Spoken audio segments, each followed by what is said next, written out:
नमस्कार दोस्तों, कैसे हैं आप लोग? ठीक है, उम्मीद है कि आप सभी अच्छे होंगे भाई। ठीक है, चलिए जी, तो करते हैं आज की क्लास को स्टार्ट। आज जो रहेगी हमारी क्लास वो रहेगी पीवाईक्यू। ठीक है, तो ब्रिटिश काल में शिक्षा आयोग और योजनाओं वाला जो चैप्टर हमने पढ़ा है, इससे पहले इसके संबंध में आपकी 2 क्लासें आ चुकी हैं। तो उनके जितने भी आपके MYQ या MCQ, ठीक है, जितने भी MCQ बनने वाले हैं, ठीक है, जितने भी MCQ इसके बनने वाले हैं उन सब के बारे में बात करेंगे, डिटेल से उनको पढ़ेंगे, चर्चा करेंगे। तो मेरे साथ साथ आप लोगों को भी उनके आंसर देने हैं भाई। ठीक है, तो क्वेश्चन आप लोगों के सामने आते रहेंगे और आपको उनके आंसर भी देने हैं। ठीक है, तो 20-25 क्वेश्चन है आपके इससे संबंधित।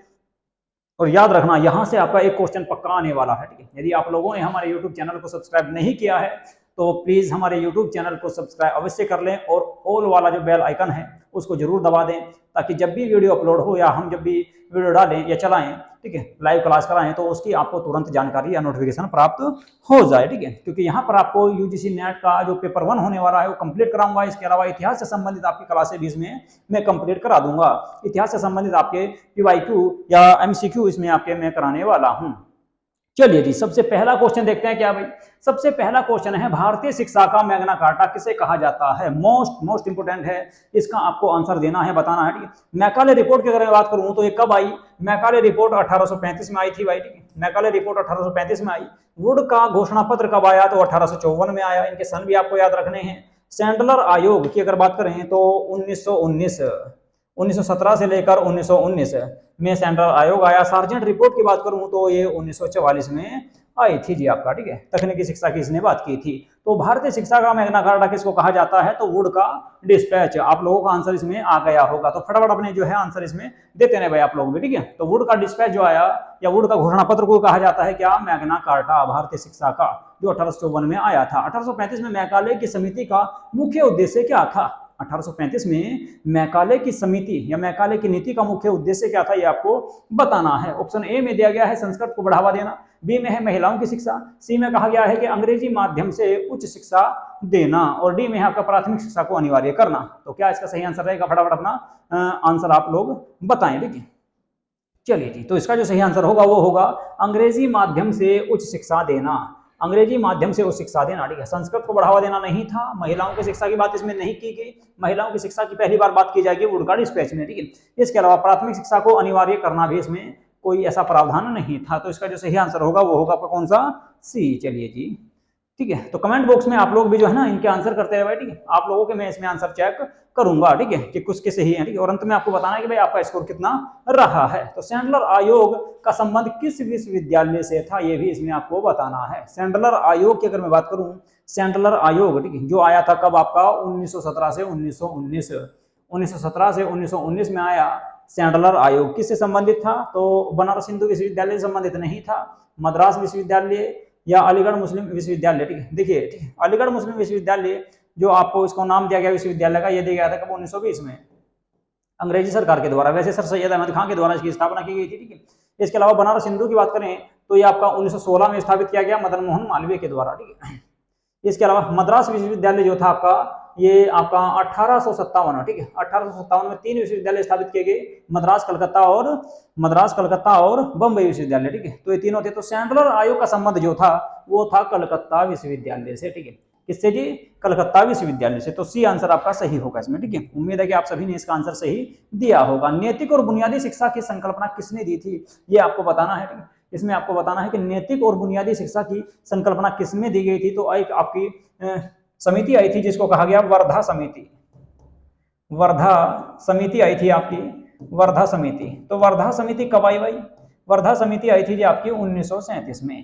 1937 में वर्धा समिति आई। इसी में नैतिक और बुनियादी शिक्षा की संकल्पना प्रस्तुत की गई थी। किसके द्वारा? तो रविंद्रनाथ टैगोर के द्वारा तो नहीं की गई, ना ही गोपाल कृष्ण गोखले और ना ही नेहरू के द्वारा की गई, तो महात्मा गांधी के द्वारा प्रस्तुत की गई थी। रविंद्रनाथ टैगोर की अगर मैं बात करूं तो रविंद्रनाथ टैगोर ने चंपारण विद्रोह के बाद या चंपारण सत्याग्रह के बाद महात्मा गांधी को महात्मा की उपाधि प्रदान की थी।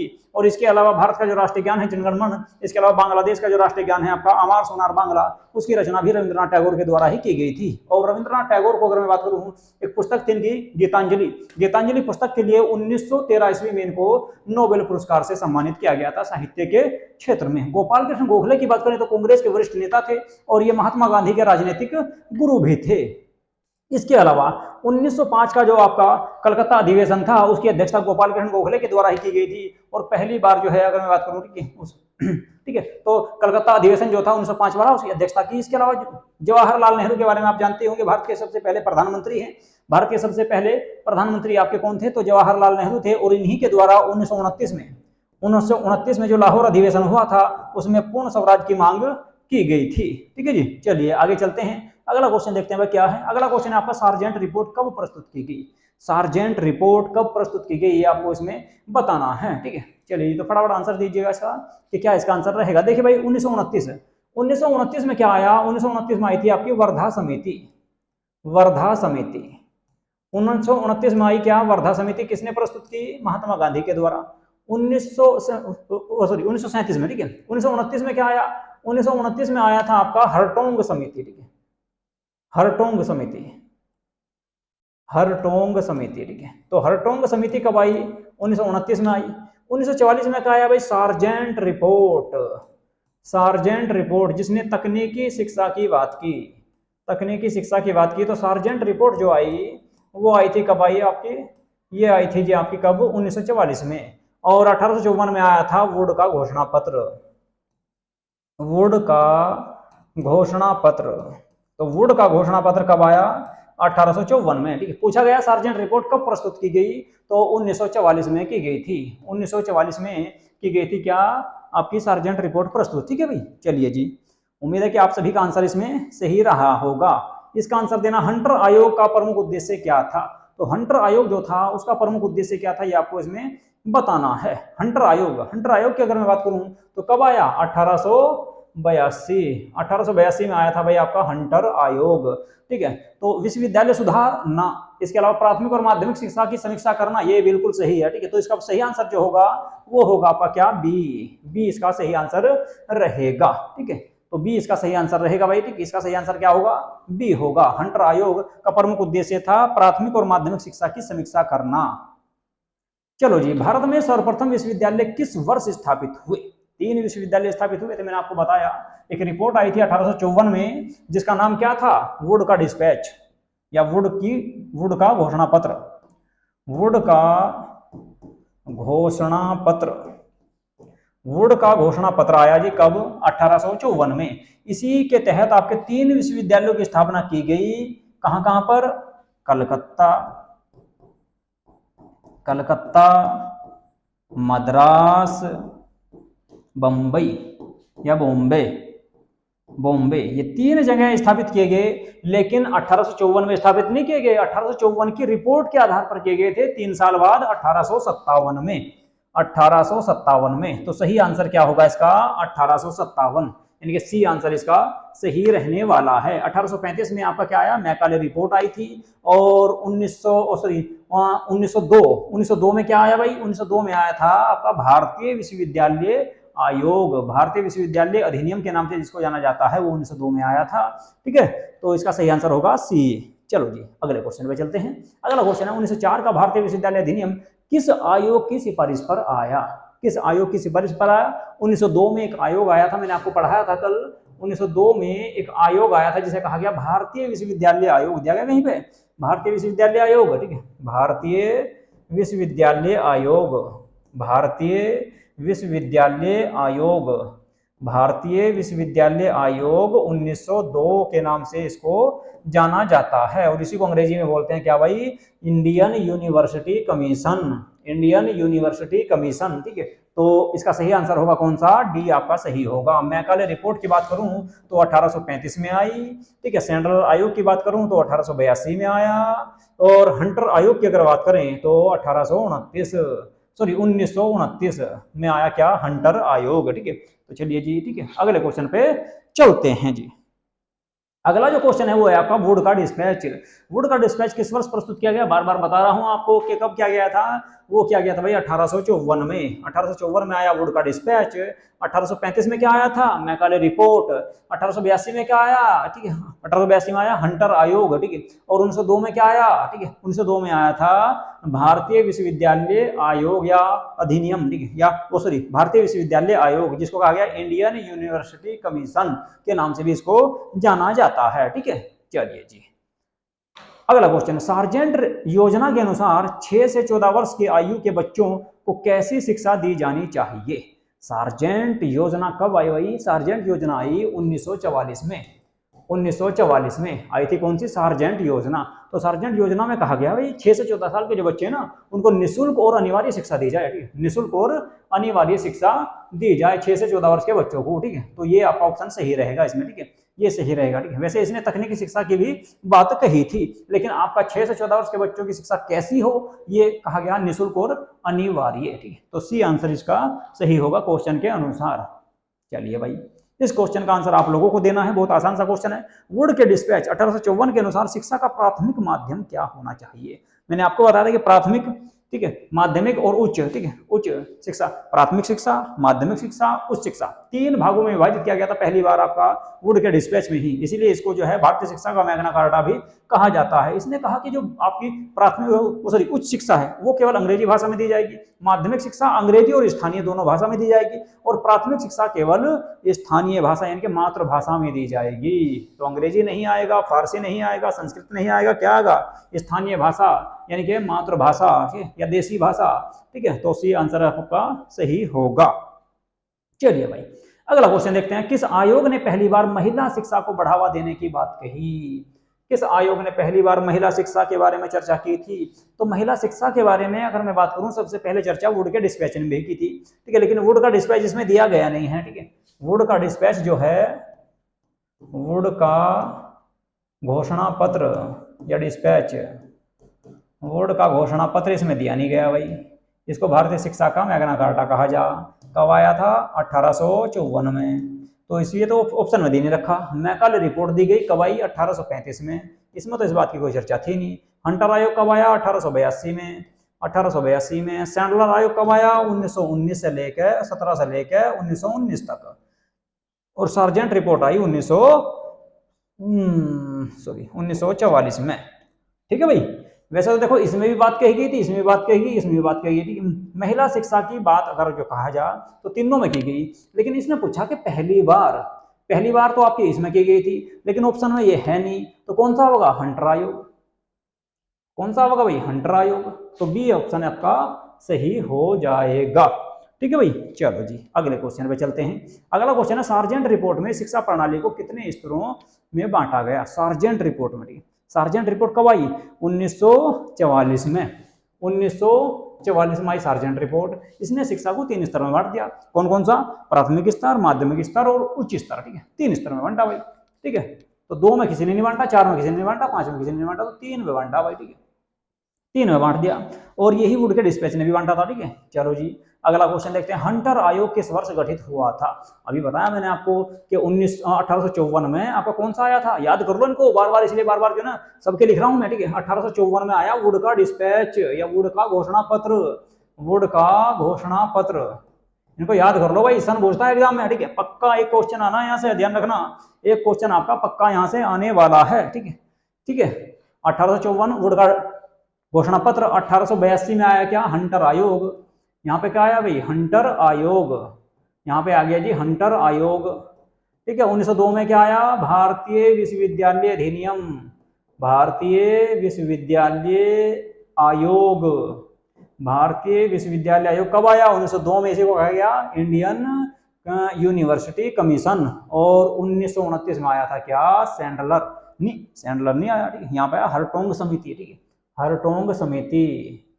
हरटोंग समिति आई कहां पर? 1929 में। और 1937 में आया था क्या? वर्धा समिति। और 1944 में क्या आया?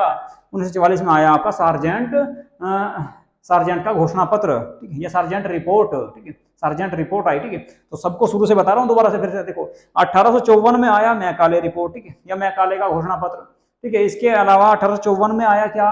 1854 में आया वुड का डिस्पैच या वुड का घोषणा पत्र।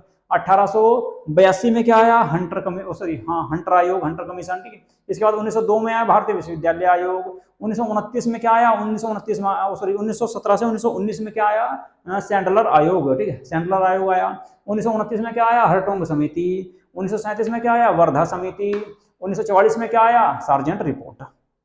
सारी याद कर लो। ठीक है, एग्जाम में पक्का एक क्वेश्चन आने वाला भाई, ध्यान रखियो। ठीक है, ब्रिटिश काल में तकनीकी शिक्षा पर विशेष ध्यान देने वाली समिति कौन सी थी? बार बार बताया मैंने आपको, हरटोंग समिति जो आपकी 1944 में आई ना, इसमें आपका तकनीकी शिक्षा पर विशेष बल दिया गया, ठीक है। तकनीकी शिक्षा पर विशेष बल दिया गया, ना तो सैंडलर में दिया गया, ना वुड के डिस्पैच में, ना मैकाले रिपोर्ट में दिया गया, ठीक है। तो आपका तकनीकी शिक्षा पर पहली बार जो सबसे ज्यादा जोर दिया गया है वो दिया गया हरटोंग समिति, जो 1944 में आई थी, ठीक है भाई। अगला क्वेश्चन देख लो जी। अगला क्वेश्चन आप लोगों के सामने है, सैंडलर आयोग के अनुसार स्नातक पाठ्यक्रम की अवधि कितने वर्ष होनी चाहिए? उम्मीद है कि सब इसका आंसर दोगे आप, ठीक है। तो फटाफट आंसर दो भाई, 2 वर्ष, 3 वर्ष, 4 वर्ष या 5 वर्ष, ठीक है। तो 2 वर्ष, 3 वर्ष, 4 वर्ष या 5 वर्ष, तो कौन सा सही रहेगा? ठीक है, इसका आंसर सही होगा आपका बी, यानी कि 3 वर्ष, ठीक है। चलिए जी अगला क्वेश्चन, ब्रिटिश सरकार द्वारा भारत में विश्वविद्यालयों की स्थापना की गई थी, किसके सुझाव पर की गई? ठीक है, ब्रिटिश सरकार द्वारा भारत में विश्वविद्यालयों की जो स्थापना की गई, 3 विश्वविद्यालय स्थापित किए गए थे। सबसे पहले बताया मैंने आपको कब? 1857 में। कहां कहां पे? कलकत्ता, कलकत्ता के अलावा दूसरा बॉम्बे या बम्बई, बॉम्बे के बाद कहां पे किया गया? मद्रास, जिसे फिलहाल चेन्नई कहा जा। तो ये 3 विश्वविद्यालय स्थापित किए गए 1857 में, क्योंकि इससे पहले एक रिपोर्ट आई थी 1854 में, जिसे कहा गया क्या? वुड का डिस्पैच या वुड का घोषणा पत्र। कब? 1854 में आया था भाई, इसके अनुसार किया गया, ठीक है। तो इसके सुझाव पे किया गया। मैकाले रिपोर्ट कब आई? 1835 में। बार बार बता रहा तुम्हें। हंटर आयोग कब आया? हंटर आयोग आया 1882 में, ठीक है। इसका भी सन याद कर लियो। और सैंडलर आयोग मैंने आपको बता ही दिया, 1917 से लेकर 1919 इसका सन है, ठीक है भाई। चलो जी अगला क्वेश्चन देख लो, ठीक है। मैकाले की नीति का मुख्य उद्देश्य क्या था? तो मैकाले की जो नीति थी कब आई? मैकाले रिपोर्ट ये आई थी जी 1835 में, ठीक है। लॉर्ड विलियम बेंटिक के समय आई थी भाई। भारतीय भाषाओं को बढ़ावा देना इसका उद्देश्य था? ना जी। भारतीय शिक्षकों को प्रशिक्षण देना? ना, ये भी कोई इसमें बात नहीं थी। धार्मिक शिक्षा का प्रचार भी नहीं था। तो रह गया क्या? भारतीयों को ब्रिटिश प्रशासन में नौकरी के लिए तैयार करना, ताकि उन्हें अंग्रेजी सिखा के वे अंग्रेजी कार्यालयों में, ऑफिस में अंग्रेजी भाषा में काम कर सकें। दूसरा जो है, अंग्रेजों, भारत और अंग्रेजों के बीच में, भारतीय जो लोकल लोग हैं और अंग्रेजों के बीच में बातचीत के लिए कम्युनिकेशन यानी कि संचार का साधन बन सकें। तो कुल मिलाकर इसका आंसर सही रहेगा क्या भाई? सी आंसर आपका सही होने वाला है। उम्मीद है कि यहाँ तक सबके आंसर सही होंगे। निम्न में से किस रिपोर्ट ने शिक्षा को राष्ट्र निर्माण का साधन बताया? देखो भाई, सैंडलर रिपोर्ट जो आई थी आपकी, मैंने आपको बार बार बता रहा हूं, सैंडलर रिपोर्ट ये 1917 से लेकर 1919 में आई। सार्जेंट रिपोर्ट की अगर मैं बात करूं तो 1944 में आई। हंटर आयोग की बात करें 1882 में आया। मैकाले रिपोर्ट 1835 में आई। तो कुल मिलाकर आपका जो है ना, इसमें पूछा गया क्या? शिक्षा को राष्ट्र निर्माण और तकनीकी शिक्षा सब कुछ पूछा गया था। किसमें? आपका सार्जेंट रिपोर्ट। कहाँ है भाई? बी, ठीक है। तो बी आंसर इसका सही रहने वाला है। बी ऑप्शन आपका सही होगा। कौन सा भाई? बी, 1944 है, ठीक है। चलो जी अगले क्वेश्चन को देख लो, क्या है? शिक्षा का उद्देश्य केवल डिग्री प्राप्त करना नहीं, बल्कि जीवनोपयोगी या जीवन उपयोगी बनाना है। यह विचार किस आयोग में दिया गया था? यह विचार किस आयोग का था? तो हरटोंग समिति मैंने आपको बताया, हरटोंग जो समिति थी ये 1829 में आई, सॉरी 1929 में आई। हंटर आयोग 1882 में आया।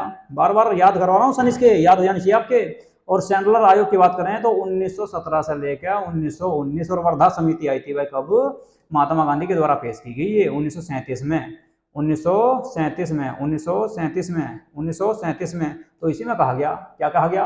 कि शिक्षा का उद्देश्य केवल डिग्री प्राप्त करना नहीं होना चाहिए, बल्कि जीवन उपयोगी यानी कि जीवन के लिए उपयोगी भी होना चाहिए। तो डी आंसर आपका सही हो जाएगा। चलो जी अगले क्वेश्चन पे चलते हैं। बस क्वेश्चन पूरे हो गए भाई। तो 20 क्वेश्चन आप लोगों के पूरे हो चुके हैं, ठीक है। उम्मीद है कि आप सभी के जो है, आप लोग जो ना इसमें मुझे कमेंट करके बताओ भाई किस किस के कितने आंसर आए हैं, ठीक है, या कितने क्वेश्चन सही रहे हैं और कितने आपके गलत हुए हैं, ठीक है।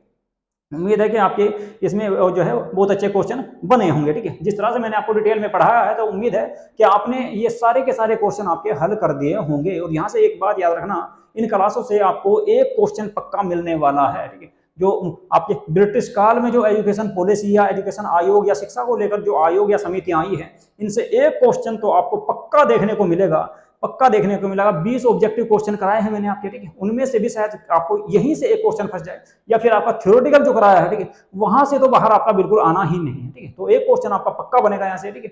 तो चलिए जी, हम आज की क्लास को करेंगे यहीं पे समाप्त। यदि आप लोगों ने हमारे यूट्यूब चैनल को सब्सक्राइब नहीं किया है भाई, फिर से मैं कह रहा हूँ आपको, ठीक है, तो हमारे यूट्यूब चैनल को सब्सक्राइब अवश्य कर लें, और वीडियो को इनको ज्यादा से ज्यादा शेयर करो भाई, ठीक है, ज्यादा से ज्यादा शेयर करो ताकि और लोग भी जो है इनको देखें, ठीक है, और ज्यादा से ज्यादा जो है ये वीडियो फैले, ठीक है। तो इनको शेयर करो। इसके अलावा जो है अगर ये वीडियो आपको अच्छी लग रही है और आपके लिए लाभदायक है तो इनको लाइक जरूर कर दिया करें भाई, ठीक है, ताकि जो ना इसको देखकर हमारा जो ना कॉन्फिडेंस लेवल और ज्यादा बढ़ता है, ठीक है। तो आप लोग जो है जैसे जैसे अपना फीडबैक देंगे उसी के आधार पर जो है हम और भी अच्छा आपके जो है आप लोगों के लिए करने का प्रयास करेंगे, ठीक है। तो चलिए यहीं पे करेंगे समाप्त। नमस्कार।